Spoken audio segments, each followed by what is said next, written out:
আইন শৃঙ্খলা পরিস্থিতি এতদিন যেরকম ছিল এই গত কয়েকদিনের ঘটনায় আমি বলবো খারাপের দিকে গেছে। দেশের আইন শৃঙ্খলা পরিস্থিতি কিছুটা খারাপ হয়েছে এমন মন্তব্য করেছেন স্বরাষ্ট্র উপদেষ্টা লেফটেন্যান্ট জেনারেল অবসরপ্রাপ্ত মোহাম্মদ জাহাঙ্গীর আলম চৌধুরী। রোববার দুপুরে রাজধানীর রাজারবাগ পুলিশ লাইনে নির্বাচনী প্রশিক্ষণ কর্মসূচির উদ্বোধন শেষে সাংবাদিকদের প্রশ্নের জবাবে তিনি এই মন্তব্য করেন। স্বরাষ্ট্র উপদেষ্টা বলেন, সাম্প্রতিক কয়েকটি ঘটনায় আইন শৃঙ্খলা পরিস্থিতি কিছুটা খারাপের দিকে গেছে, তবে আমরা চেষ্টা করছি দ্রুত আগের জায়গায় ফিরিয়ে নিতে।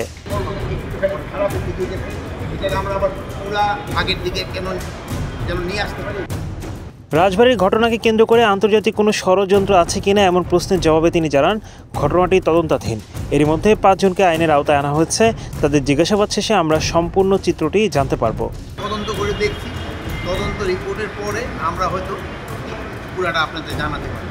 এখন এটা তদন্তাধীন রয়ে গেছে, বাট এটা যারা করছে তাদের কিন্তু আমরা অলরেডি 5 জনকে আইনের আওতায় নিয়ে আসছি। ডিসি ও এসপি দায়িত্বে থাকায় নিরপেক্ষ তদন্ত সম্ভব কিনা এ প্রশ্নে জাহাঙ্গীর আলম চৌধুরী বলেন, কাদের গাফিলতি হয়েছে সেটা তদন্তের পরই পরিষ্কার হবে। আগে থেকে সরিয়ে দিলে তদন্তের গুরুত্ব নষ্ট হতে পারে, তবে তদন্তে দোষী প্রমাণিত হলে অবশ্যই ব্যবস্থা নেওয়া হবে। মব প্রতিরোধে আইন শৃঙ্খলা বাহিনী ব্যর্থ হচ্ছে কিনা জানতে চাইলে উপদেষ্টা জানান, না, আমরা ব্যর্থ হচ্ছি না। আসল সমস্যা হলো অসহিষ্ণুতা। যারা এসব ঘটিয়েছে তাদের আইনের আওতায় আনা হবে। সবাইকে ধৈর্যশীল হতে হবে।